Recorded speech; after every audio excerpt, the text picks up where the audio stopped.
بسم الله الرحمن الرحیم. زه ډاکټر امتیاز علي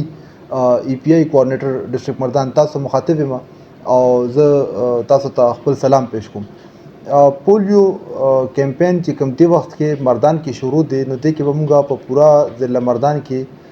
4,12,000 ماشومان دا به موږ ټارګټ کوو. دې ته به موږ ځان رسو، دې ته به ویکسینیشن کوو. د دې مقصد لپاره زموږ په مختلفو بلکې تمام یونین کونسلو کې 1882 موبایل ټیمونه او 65 ټیمونه داسې چې هغه په اډو په لارو کوڅو یا په مختلفو بیزي سنټرز باندې او 102 ټیمونه دا زموږ په مختلف سرکاري هسپتالونو کې دا ناست دي چې د ماشومانو ته د پولیو قطرې ورکوي.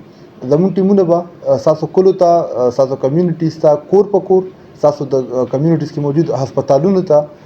ستاسو کمیونټي کې موجود سکولونو ته وزټ کوي او هلته کې موجود د 15 کال کم ماشومانو ته به قطرې ورکوي. او زموږ امید دی چې دې کمپین کې سره زموږ د مردان د خپلو ماشومانو په لارو کوڅو کې اډو کې ملاوي ماشومانو او مردان ته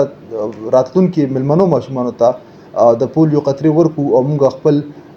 ټارګټ اچیو کو، خپل ماشومان د دې بیمارۍ نه محفوظ پاتې کو او د خپل ملک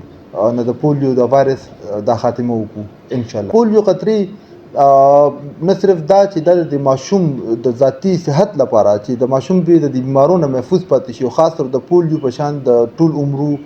عمري معذورینو په محفوظ پاتې شي، دې لپاره ضروري دي، بلکې پولیو قطرې دې له هم ضروري دي چې د دې پولیو قطرو په ذریعه به موږ د خپل ماحول نه د پولیو د جراثیم دا ختمو او چې ان شاء الله د پولیو جراثیم ختم شي نو زموږ ملک